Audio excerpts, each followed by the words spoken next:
What's up, Juggalos? I've been riding up and down this bitch since I've been here, so I met a lot of y'all personally and talked to a lot of y'all personally, but I want to say fucking officially welcome to the Gathering of the Juggalos, 14th annual. All right, next up, I want to introduce, like, everybody we got here today is the ones that actually run Psychopathic, the heads of Psychopathic, and I want y'all to meet us all individually here today.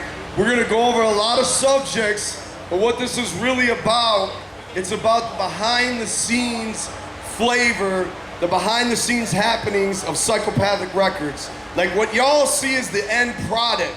What y'all see with the shows, the videos, the gathering, everything you see is the end product, but there's a lot of fucking hard work, a lot of hustling that we have to do every day to make that shit happen. So without further ado, I want to introduce to you the CEO of Psychopathic Records. Give it up, y'all, for Bill Dale. Also better known as Billy Bill.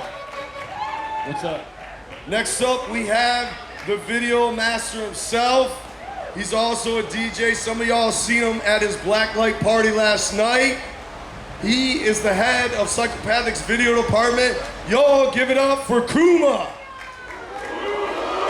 What up, yo? Whoop, whoop. And last but not least, we have press master himself. He deals with all the PR here at Psychopathic.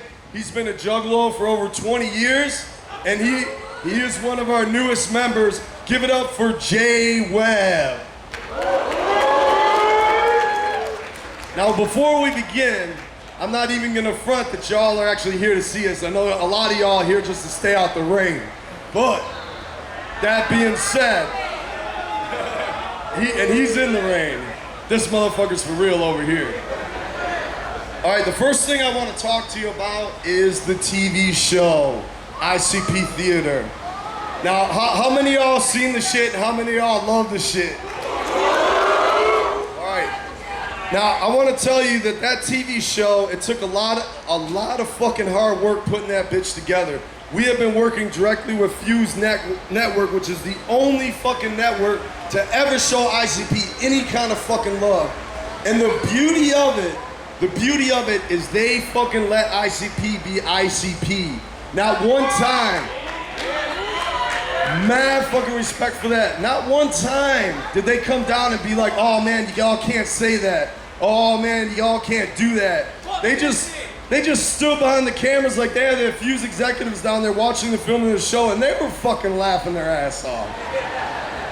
So that's mad respect for that. And I want to say that show is amazing to me because name one other show where they have anybody that attacks the mainstream like they do. They constantly bust on every artist. They don't give a fuck about what bridges they burn. They fucking hurt feelings and they keep it fucking real. And hey, it's so refreshing to see that, like to see them actually take it there. So I want to say, man, like for Joe and Joey, they are comic geniuses and I fucking love the show. And it's looking extremely likely that there will be a season 2 added on as well. So look forward to that. The Fuse executives that I've been talking to, they said the first episode, great fucking ratings. The second episode, even better. And the third episode, even better than that. All right, so we're all really proud of that. And we're looking forward to that. All right, now, next thing I want to talk about is the gathering.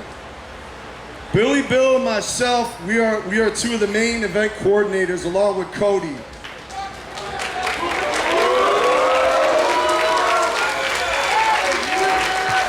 Now, as many of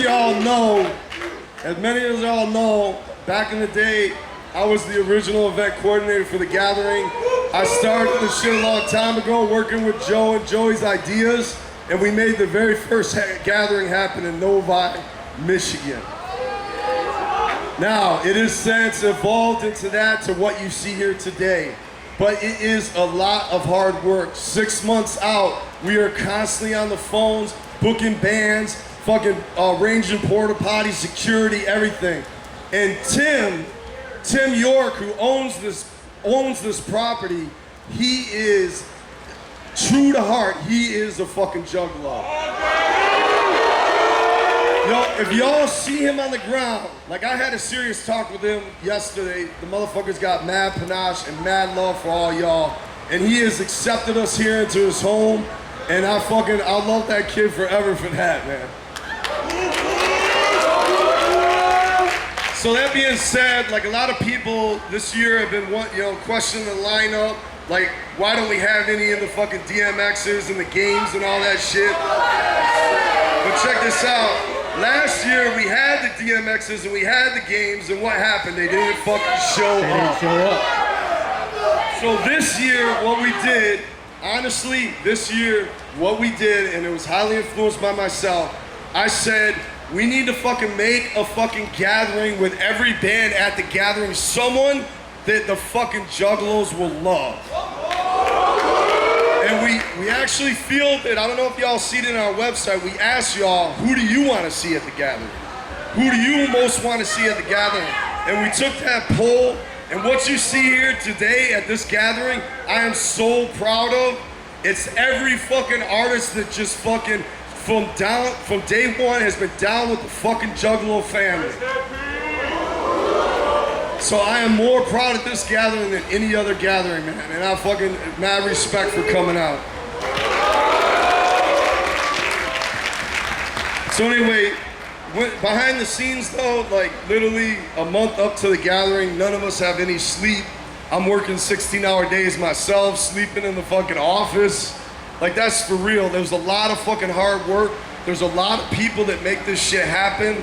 And if y'all see them, man, give them a fucking dap. Like everybody from the security down to the EMTs, it takes all of us together to make this shit happen. But more so than that, as always, the true heart of the fucking gathering is the fucking Juggalos, man. Our family is what makes the magic of the gathering. It don't even fucking matter if we didn't have anybody here. As long as we can come together at this big family reunion that we have every year, that's all we fucking need, man. All right, now, I want to talk to you a little bit about, like, more so than anything, people always come up to me, how do I get signed to Psychopathic? We need to call Tim out. He just drove by. Oh, shit. There goes Tim right over there. All right, so look, basically what we have with artists signed to Psychopathic, we do not operate like a normal company. A normal record label will take a look at someone that has mad skills and they'll be like, all right, we gotta sign them. And they don't give a fuck what the personality of that person is. They don't care what their fucking heart is or what their motivations are. All they do is look at that person and they're like, that's a fucking cash cow right there. We need to fucking sign that. At Psychopathic, we have never done that. We are very unorthodox as far as the company goes. We sign people that can be a part of our personal family, the Juggalo family, that has the heart, the drive, the dedication, the will to come up every night to the office, every day to the office, put their input into it, and give a fuck. So a lot of times, like when we find an artist, we're like, all right, yeah, this person's mad pop and they got mad skills. We bring them up to the office and we start interacting with them. We find out we don't really fucking gel with them. This is not gonna work. You know what I mean? Like, doesn't matter what their skills are, if they cannot gel with the family, if they cannot like interact with us on a personal level, it's like we don't want to deal with them. You know what I mean? So a lot of people, they ask us like, what's the best way to get into Psychopathic? The best way to get into Psychopathic, one, yeah, if you got skills, that's the shit. But it goes more than that. You also have to have the skills, but you also have to have the ability to come in and be accepted in the family, to understand the family, to have the heart of our family. You know what I mean? So that is like the most important thing to us as an artist coming on to Psychopathic. And to be quite honest with you, like even if the skills are not like a level 10, if they're like a level 9, as long as you can be accepted in the family and gel well with us, then we're golden with you. You know, we'll work with you. And then it becomes a lot of hard work. The problem with a lot of artists that we've dealt with in the past that didn't work out or might not have worked out is because they're not willing to put in the work. Like, Psychopathic will put in 100% effort if you're putting in 100% effort. If you're putting in 10% effort, we're not gonna put in fucking 100% effort. All the artists that you've seen that ever made it at Psychopathic, fucking Twisted, ABK, fucking Blades, they all been up at the office every fucking day, coming up with ideas, like in the meetings with us, you know, fucking caring about the career, caring about putting out flavor for the Juggalos. And that is the most important thing. And I always tell people, man, like, if you want to be an artist, any artist at all, you have to have a fucking heart of gold. You have to be like, want it more than anything. And not only do you have to have a heart of gold, you have to be able to withstand the heartbreak of all the failures. Sitting up on that stage and being fucking booed at first. Y'all are a hard fucking crowd, man. I ain't gonna front. Yep. Whenever we bring out a new artist, it's almost never immediately receptive. It's always like everybody's standing back like, who the fuck is this? You know what I mean? Who the fuck is this? You know? And there's some hecklers, and I swear to you, on my fucking grave, when Twisted first came out, they got destroyed every fucking night. They came out there, people were like not accepting them. And then, through the course of time, they gained respect. And that is the most beautiful thing about the Juggalo family. Because once you all accept that artist, it's for life. You know what I mean? And that's the beauty of it. So anyway, at the office, a lot of our artists, any artist that's ever made it, they're up there every fucking day. Like, what do I gotta do? Coming up with ideas, working right along with us to make it all happen. And so that is what is required in Psychopathic to be an artist. It's not just sending in a demo, it's sending in 10 demos. It's like meeting us, like showing us the passion and the heart that you have as an artist, that your willingness to work and to make it happen. And when I see people out here slaying CDs and shit, that's how we fucking made it. Way back in the day, ICP, when they first came out, that's all we did. How many of y'all read the book Behind the Paint book? That is the blueprint. Right, that would be awesome too. And hopefully that'll happen very soon. He's asking about Shaggy's book. All right, the Behind the Paint book, that is the blueprint for artists of how to make it. If y'all really want to know how to make it, read that shit, because that shows what was required to make it. All right, next up I want to talk about the video department, the music videos. And we got Kuma here as our video master. Yo. Basically, every day we come up with ideas for music videos. And once we come up with that idea, we talk to it with the artist. A lot of times the artist has the idea, they shoot it by us, okay? Then we put a budget to it. The Hex video.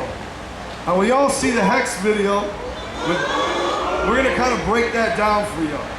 The Hex video, I don't know what y'all think or how much money was spent on it. The budget for that was $20,000. So we have that budget, 20 grand. I mean, the video looks like $1 million video. So then comes the treatment. Now I personally wrote the treatment for the Hex video. That's right. That was my idea. And I sat down with Big Hoodoo and we basically flushed it out. He put his 2 cents in, we tweaked it a little bit, bam, we have the treatment. Next, you have to get the locations. Now that's a lot of scouting. We have people going out, a lot of times it's me and Kuma, going to different locations. Jumping in cars, right. Getting crazy. Like we basically go around and find every little location that we need for the music videos to work. And it's a lot of hard work. And then, once they start hitting us up with, okay, it'll cost X amount of dollars, we have to fucking hustle. Like every price anybody ever gives us. Super tight. Yes. We bargain and debate and try to fucking bring that money down. And that's a big part of what we do. We're like Pawn Stars of the video world. Because a $20,000 budget is not a lot in the music world. People spend millions of dollars on a fucking music video. But we know that with the correct hustle and everything we got going on, we can actually make that happen. So anyway, once we get all the locations secured, then you gotta get all the assets. Everything from the fucking costumes to the props that are in the music video to the motherfucking chickens. If y'all remember in the Hex music video, there's a fucking chickens running around the floor. The chickens alone were $800. Yep. You needed, if we were living out in the farmlands, yeah, we could have probably just grabbed some chickens.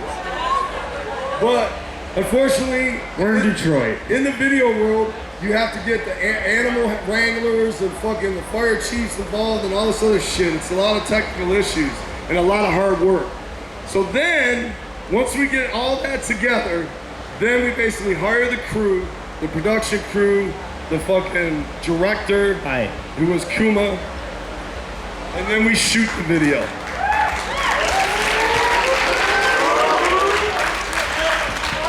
Then when the video gets done, a lot of people start hating on it. We spend like fucking mad fucking months getting this shit together, putting it out, and then boom, there's all this hate. Not everybody, but I'm just saying, it's really, their words do kind of fucking hurt when you put all that effort to it. But we weed past that with the quickness, and we see the people that get it. The juggalos that really understand, and that means fucking 100 times more than any hater. For everyone that gets it, and fucking jocks it, understands the vision, that's worth 100 times more than anybody that doesn't. All right, and when we see that, we know it's gonna work. You know what I mean? Like, we see that and we know that, okay, there's a response here, there's a spark here, and even though the Juggalo family is a hard one to win over, that fucking spark is there, and it's gonna work. You know what I mean? We just gotta put through the hard work, possibly years of hard work, to break that artist. Yep. And that's the concept of the Hex video. Do you wanna add anything to that? I mean, that's just one of many videos. Every video is very, the budgets are always really tight, you know, so we do the best we can and we do it for you guys, and if it wasn't for you guys giving us love, we wouldn't be able to do this shit, you know what I'm saying? So thanks. Woo-hoo. So all together, we have currently right now 3 people at the company. That's all they do is put out music videos. And commercials. Like, I don't know what y'all, like, it's hard to perceive what y'all think of Psychopathic. Like, you know, I don't know if y'all think we got hundreds of people working for us, but that's not the case. It's a small fucking team that busts their ass every fucking day to make this shit happen, to basically provide flavor for our family. You know what I mean? And I swear to you, that's the main motivation. It's like every time we sit down there and we're like, okay, we got $20,000 budget for a music video. Of course, that means we're gonna spend 25 or 30. It's always gonna go over budget because we're like, man, we gotta make this as dope as possible. And it's such a blessing to me to be in a job, to have that creative freedom, to be able to create. And a lot of y'all know what I'm talking about because a lot of y'all are artists yourselves. You're either musicians, you're artists, painters, whatever y'all may be, you know what I'm talking about. Like when you create, it does something very positive for your soul. And so working at Psychopathic Records brings all of us immense amounts of karma. At the end of the day, all the blood, sweat, and tears, it's fucking worth it. When you see motherfuckers on the gathering grounds with smiles on their face, I was just at the Fago launching contest. You know, I had no idea how that was gonna go. And I went by there and they're fucking having a war, like fucking Fago bottles are flying everywhere.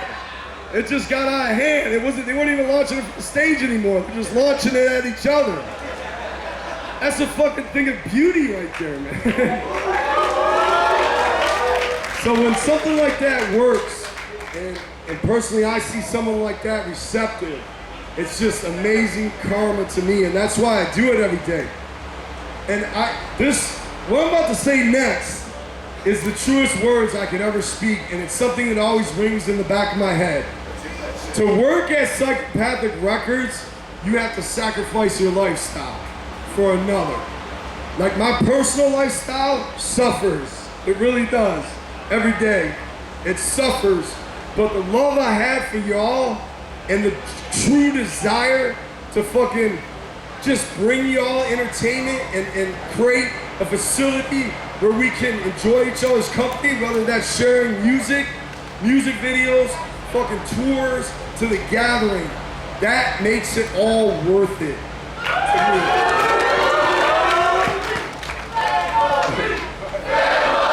You.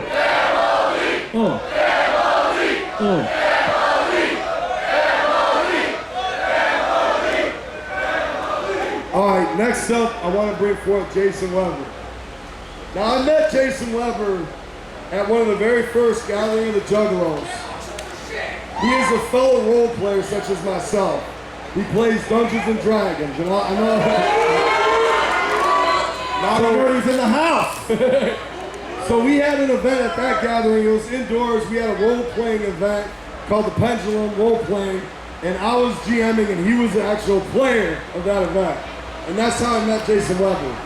He came at us. He attacked the position at Psychopathic. He wanted to work for Psychopathic. He sent us in a dozen resumes. He sent us in lists of ideas that he had for Psychopathic. Fucking, and they were all great. We're like, man, this motherfucker's a visionary, you know what I mean? And he had fucking heart, super heart, to fucking work for us. And that's what I'm talking about. Like, it takes more than just, oh, he's got the skills. It takes that dedication and drive that we fucking respect. And he is one of the best representatives at Psychopathic because he's been Juggalo since fucking day one. All right, currently right now, he handles press and he handles public relations at Psychopathic Records. So he is, in a sense, he's the first guy a lot of people see at Psychopathic. He's the one dealing with people on the phone, booking the interviews, basically busting his ass every day to make it happen. You'll see him running around here at the gathering with fucking press and stuff. And that's what he does. But more so than that, he's one of the heads of Psychopathic right now. And he's only been working for us for a short time. Right. Every fucking morning we have a meeting. Not every morning, excuse me. Every Monday we have a big meeting at Psychopathic where we all sit around this huge ass table and everybody shares with each other what each other's working on. They share with each other's ideas. But we also have an inner circle. And that inner circle is after that meeting, where we meet in Billy's office and we basically discuss the finer details, the super important details of Psychopathic. And Jason is a part of that circle. He's only been with us a short time, so mad respect. And it's a fucking honor. It's a motherfucking honor. All right, so you want to explain a little bit about what you do at Psychopathic, your job details? First of all, I just wanted to tell all of you, it's just so fucking cool being here at the gathering. So many times I've been one of you out there in the crowd, and to be here standing in front of you, it's a fucking honor. All right, so basically my job is, I call myself the press ninja.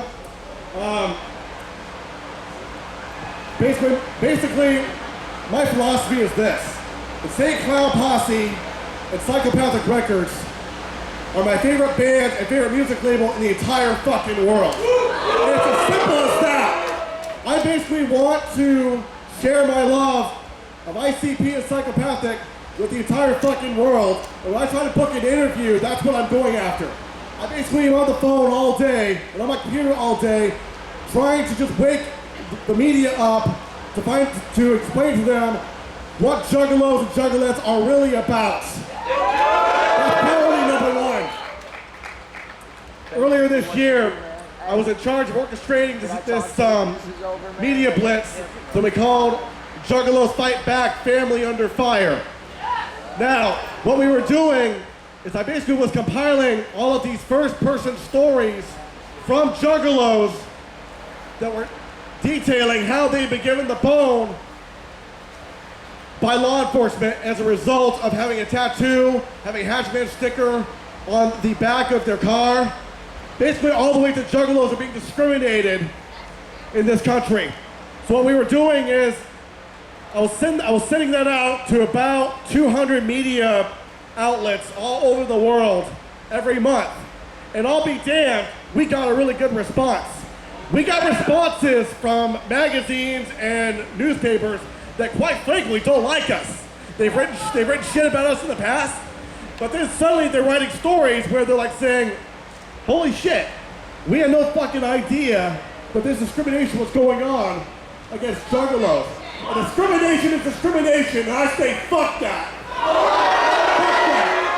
that. But here's the thing, juggalos. Slowly but surely, the media is starting to wake up to what we're about and what we're not about. We are about family. We are about love. We are about music. We are about flavor. Fuck all the other bullshit.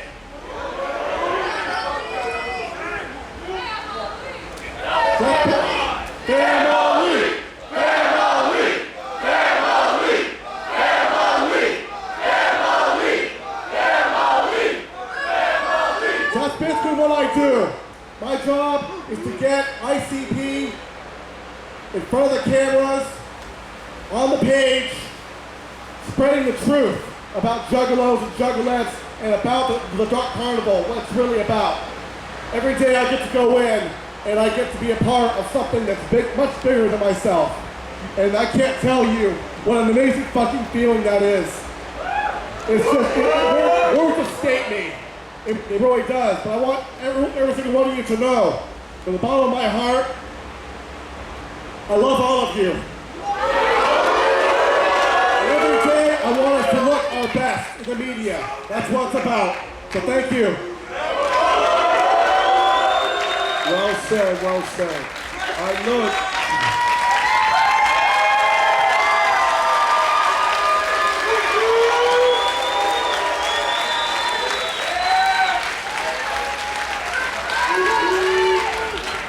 Now y'all know why he's working for us. All right, look. I've been hearing a rumor, and it's kind of fucked up to me. It's kind of fucked my head up a little bit. I've been approached by about 4 juggalos asking me if this is going to be the last gathering. And for those people that think that,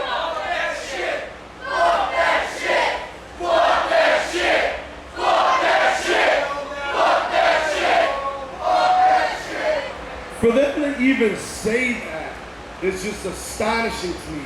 And for all those people thinking that, I want to say, fuck you. For not believing in us and for not believing in yourself.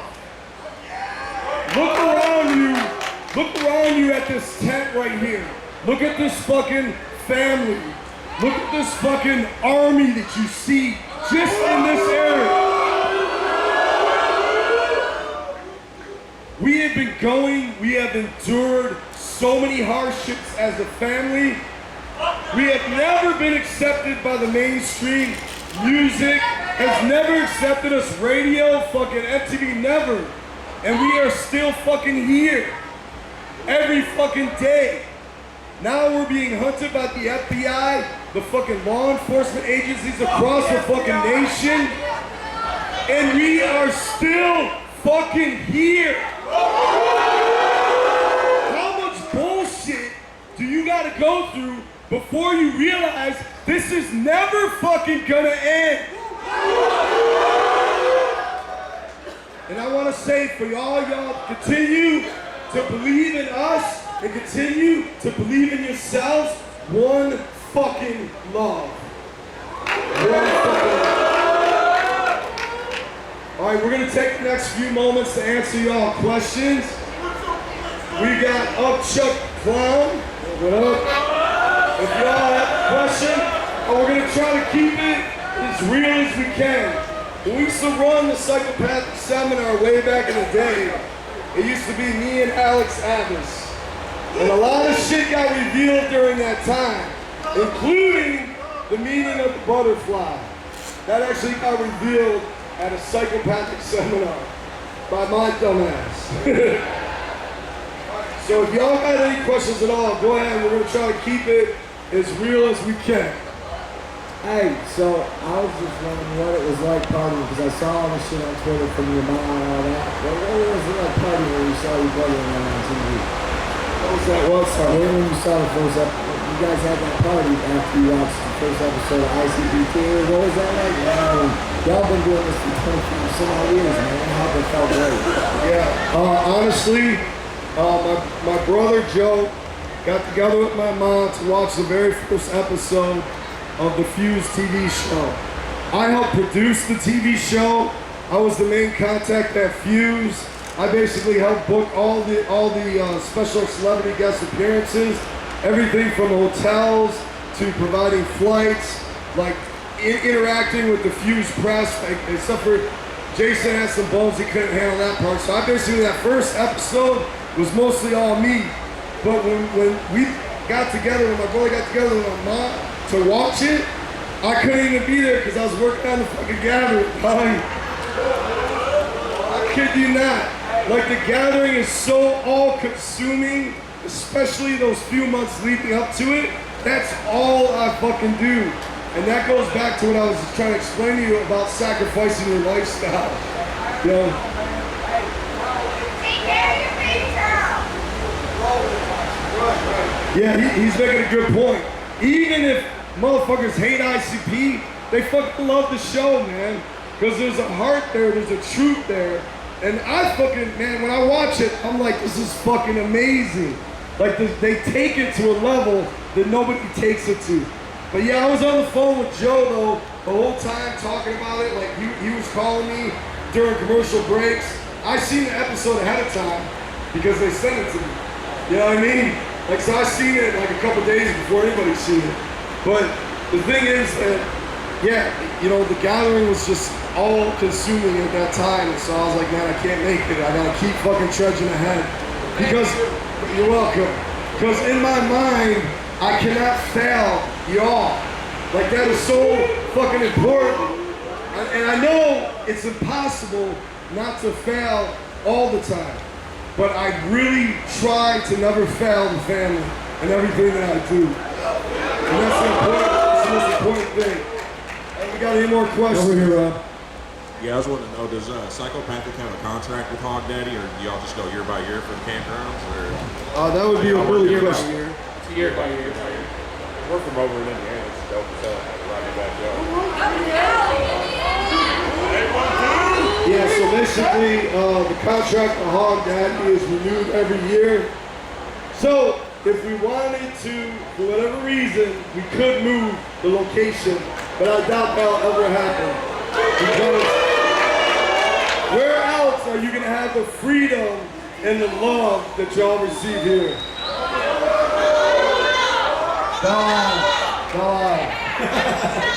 I take it you're from Michigan. You got a question over here, Rob? Yeah, when can we expect the Lakes Diamond tour? Well, Lakes Diamond right now, we actually did tour on the Mighty Death Pop tour. We were opening, yes. The very first concert we had, Lakes Diamond and the Purple Gang, was on the Mighty Death Pop tour.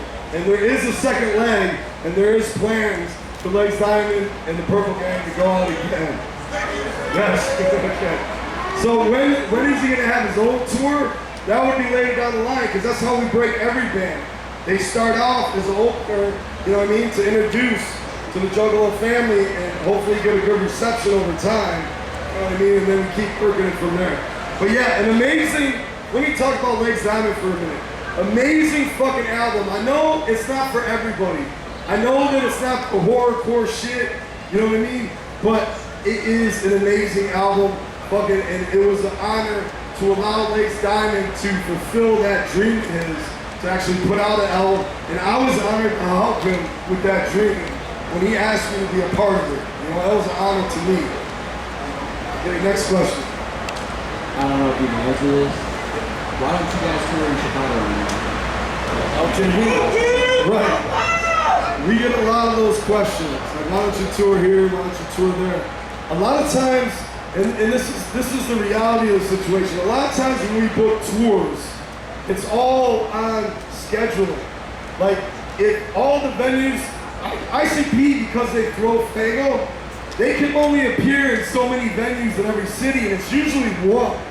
It's usually one that doesn't mind us coming in and destroying their venue, literally.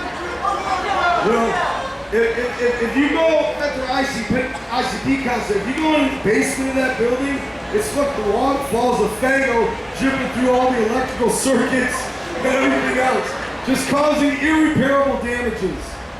And there's only a few venues that allow that. So when we book a tour, if that venue is already booked in that time frame that we're gonna be in there, that city just, it's not a possibility.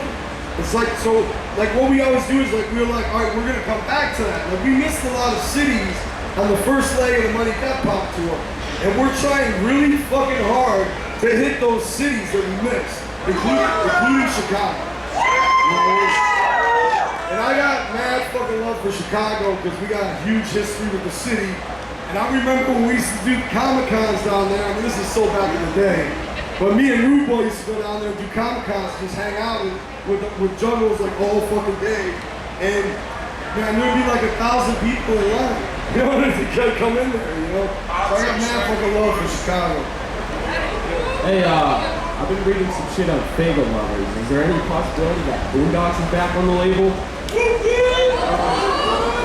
Look, I'm gonna just, you know, when I first got back to Psychopathic Records, I was gone for 7 years, right?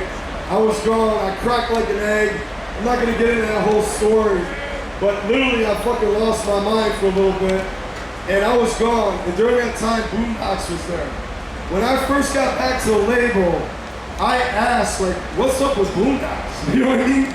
Like, because people, it seems to me that every time somebody leaves the record label, they go out into the world to realize the world sucks. You know what I mean? And it's just reality, and then they come back. So when I first got back, I was like, what's up with Boondocks? Like, why is he not on the label? Like, fucking Juggalos love him. You know what I mean? Why is he on the label? But due to the fact that he left, and at that time wasn't willing to come back, it just didn't happen. What you're seeing here at the gathering right now is him contacting us and asking to be a part of the gathering, you know, basically showing us love again, showing us a willingness to be a part of it again in a big way. And we extended that love because we have a lot of love and respect for him. So whether that'll lead to him getting signed, that still remains to be seen. But fucking truth is, we have mad love for fucking Boondocks. Boondocks has mad love for all y'all, and he's got love for Psychopathic. Family! Oh, yeah. Family! Family! Family! So it is our honor to have him at the gathering this year. So y'all show up. Y'all just give love when you see him, okay? I have a quick question. It's in the official Psychopathic fucking seminar tag. I want to know what the official Psychopathic outlook on Twisted Legal label was. Alright, Twisted Legal label. I knew that was going to come up. I was surprised they didn't come up till now.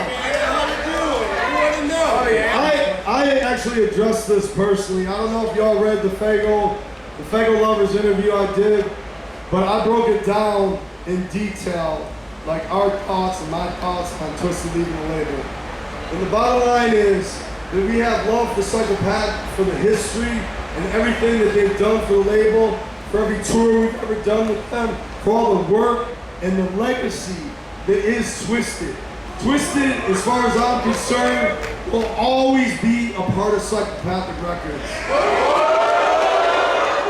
And them leaving, we don't know the full story of that because, you know, them leaving, the only thing we can do is speculate. And I believe it's just, for them, it was just the inevitable change. Like, things change all the time. And I think they always have desire to kind of do things on their own, to step out from Psychopathic and basically do everything on their own. You know what I mean? And I personally, it broke my heart when they left. It really did, but at the same time, I understand it as well. Like, you know what I mean? Because they're still here at the gathering. They're still doing Dark Lotus and Psychopathic Diaries.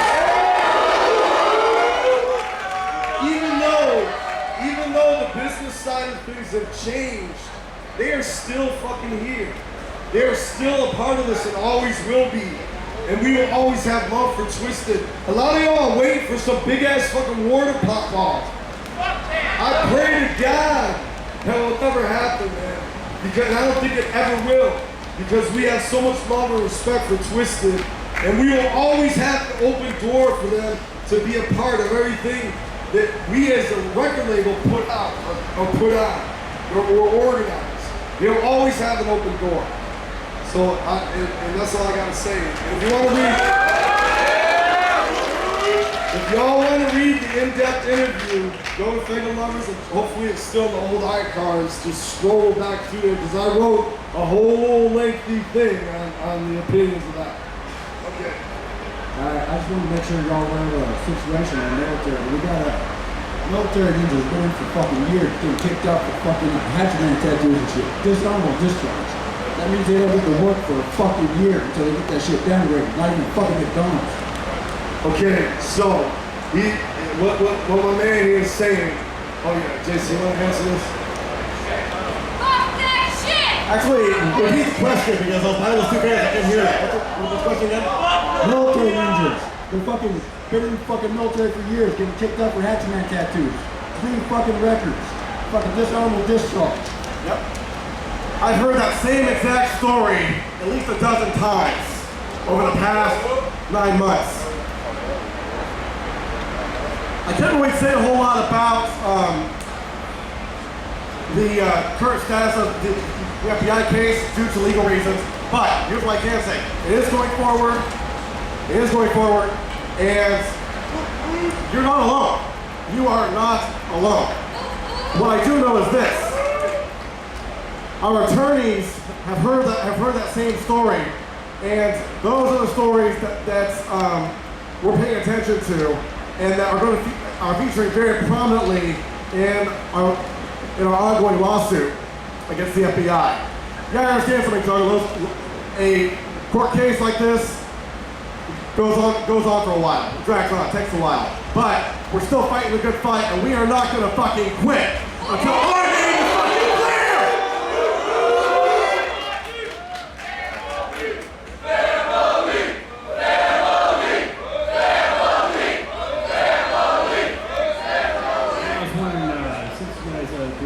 Stuff. I was wondering if you guys ever want to sign a death metal band. Yeah, death metal. Yeah, death metal is not honestly. A death metal funk hybrid band. Okay, interesting. Yeah, me personally, like death metal, I don't hate on any genre of music. I think it's awesome. Like everybody's doing their own thing. Me personally, like with death metal, it's really hard because I handle a lot of the A&R, like, you know, receiving the demos and stuff like that. And I don't want to be disrespectful. Like, when I can't understand any words that's being said, and that's not all death metal, but a lot of it, it's just, I can't understand it. I understand that, I do. But I just asked you give it a try. I always do. Like, okay, come on. I listen to every demo that's ever given to me, and I give it an honest listen to, and I will with this as well. I'm not sure exactly if death metal would ever be a perfect fit for Psychopathic, but maybe one day. I love it. I got 2 things. I got to thank you guys, first of all. You guys are the shit, amazing. Jay Webb, I call the hotline all the time. Thanks for keeping that shit going. Thank you. But my question is in the new digital era of music, what are your plans moving forward as far as hard copies of CDs go?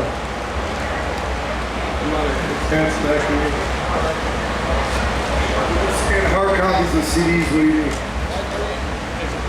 Like, are you going to discontinue making CDs and go all digital like most people are doing?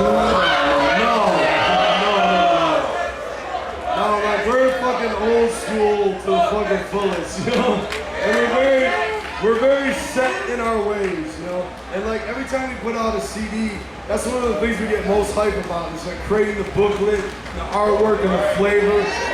We work the whole team of very talented Juggalo graphic artists that put all that flavor together. If you look in the gathering program, you'll see at the very last page their names. Those are all Juggalo graphic artists that pour their hearts into everything they work on, from the program to the CD designs, everything. You know what I mean? And that'll never change, man. We'll always put out the CD flavor. There's like absolutely nothing compared to having a physical product. Right, that's what I was gonna say. You know? Yeah. Like your digital product is like in the, you know, it's just dust. But when you have like something you can hold and look at for the rest of your life, it's like, damn, I made this. You know?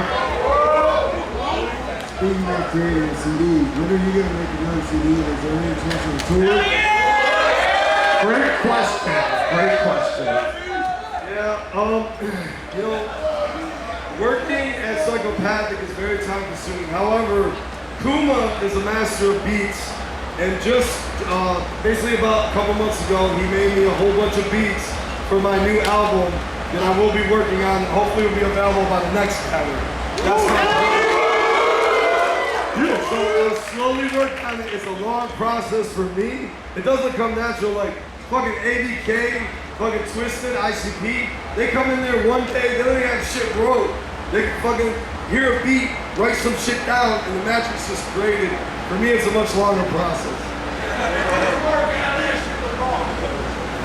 Yo, is there gonna be an expansion to Quest of Sugar Lock? Does like expansions and shit? I want to say, we just had the Psychopathic auction, and there was a Quest for Shangri-La fucking board game in that auction. It pained me to not just take that, you know what I mean? Because I personally only have 2 copies of the game that I personally own. I still got mine. But that company that we originally dealt with for the board game went out of business. You know, it's just, but that's not to say we couldn't, you know, create another version of the game or a whole other board game.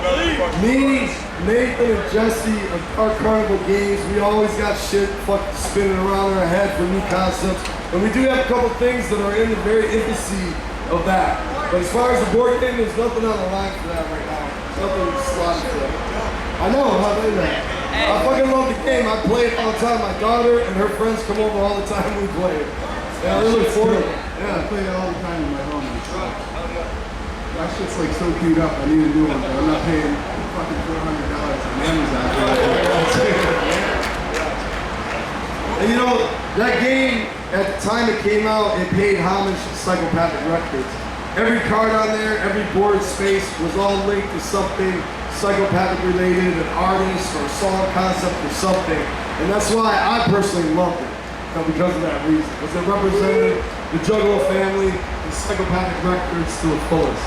Okay. I was wondering if Hatchet House is dead because the website was actually down and I heard Baby Family was off and DJ Play was actually signed to that label. I have no idea what's going on. Oh, it's not dead. DJ Play is still putting out records through Hatchet House. He's still putting out records through Hatchet House. What are you asking? No, the website's down.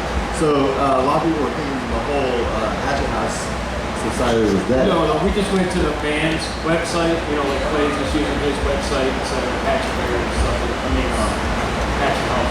So Dave Family's off then? Yes, Dave Family. Alright, I was wondering about that because there was like some, I think it's So what happened to the colony? The colony, dude. the colony. Yeah, man. Years ago, volunteer at the seminar was talking about a couple of hotels. He was trying to feed them out. Where's the colony? You're talking about like, okay, I know you're talking about the hotel where like all juggalos will be living in one hotel. Sometimes my brother, he is the fucking shit because he's a genius when it comes to innovative ideas. Like the shit that comes off his dome, most of the flavor you see is all spawned from his head. And he'll come off the dome, but they're not always realistic. You know what I mean? As you all come to know, it's not always realistic. That's the friends and realistic, baby. We can pack this up. Maybe one day, but it's currently not. What's up? So, first of all, I want to thank you. Y'all came to Oakland, California and did 2 shows for us in the Mighty Dead Pop tour. The first show, we got the same Mighty Dead Pop set that you all saw. The second show, you guys blessed us with one of the baddest ICP sets I've ever seen, and I want to thank you. I appreciate that, man. It's awesome. And my question is, a couple years ago, you guys were doing the Chronicles of the Dark Carnival. And it was an episode. You're gonna make it an episode thing, and you guys had video shots of this going down. I want to know what the process is, or what happened to that. All right, Chronicles of the Dark Carnival was a concept where we were gonna pitch a TV show. I believe it was to the Sci-Fi Network, and they showed an interest in it.